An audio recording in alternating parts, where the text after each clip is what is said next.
Hey guys, it's Generalkidd here. How's everyone doing today?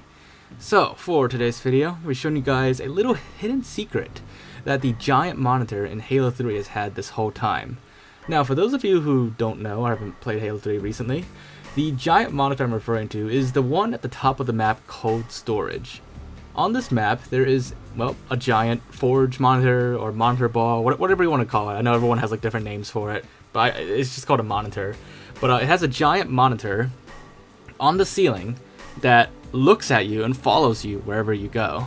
And you know, it's kind of creepy back in the day actually, because you know it's always staring at you, and yeah, it just watches players as people walk by.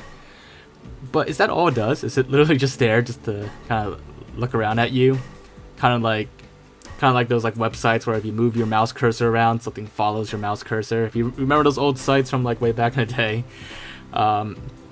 But yeah, is that the only purpose? Well, if you saw in a previous video about where I showed you guys the vehicles in Halo 3 that you normally can't drive, that thing is actually a vehicle, and more specifically, it's kind of based off of a plasma cannon, which you could tell by the text when you enable it to be drivable. So, what is it actually then? What's its purpose? Well, it is actually a cannon. It is a weapon. Just like the Guardians on Snowbound, on Sandtrap, and on Sandbox.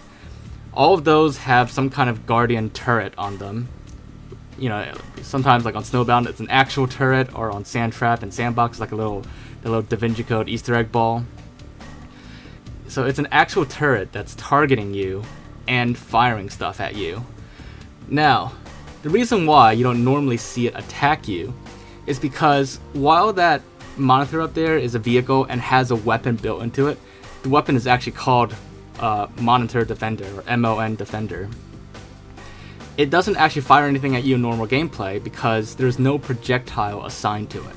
So when you're playing, it is actually targeting and shooting at you, but it's actually firing blanks all the time because it has no projectiles to fire. So that's why nothing happens, and it's really just only looking at you.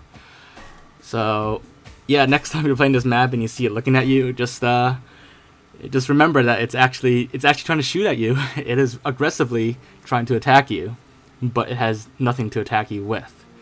So, as you saw here, I did give it a projectile. With a very simple mod, I just assigned it a projectile. In this case, I chose the fuel rod, but any projectile would have done the trick. But I just happened to pick the fuel rod in this case.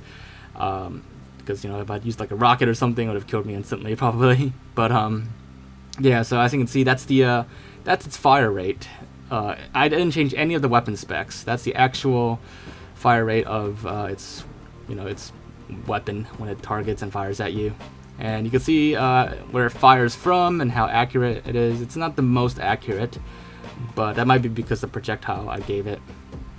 But yeah, so that's how the monitor works. That's its little secret, is that it's actually not only is it a vehicle with a basic AI in it, but it's actually equipped with a defender, a guardian weapon, just like Sandtrap, just like Sandbox, and just like Snowbound. Only for whatever reason, Bungie chose not to give it a projectile anymore, which is good, because if this thing was firing at players anytime people walked into the center room, then it would get pretty hectic. So I suspect that the Monitor Defender weapon it has is probably cut content. Or maybe it serves like another purpose, like some kind of workaround for it to be able to target you without shooting you. So maybe it was just like the easy way for the monitor to look at you, is to just make it like, you know, targeting you. So it could be either one. It could be cut content. Maybe at one point it was supposed to be a guardian that attacks you. Or maybe it was just some, you know, I guess like a little easy workaround, easy hack for Bungie to get it to look at you. Who knows? But yeah, so there you guys have it. That is the hidden secret that the giant monitor in Halo 3 has had this whole time. This whole time it's always been attacking you. You just never really knew it was attacking you. So yeah, hopefully you guys found this video to be interesting, and if you did enjoy it, then as always, make sure to leave a like. Leave your thoughts in the comments, anything else you want to look into or check out, just let me know down below. But other than that, make sure to subscribe, and I will see you all next time. Bye guys!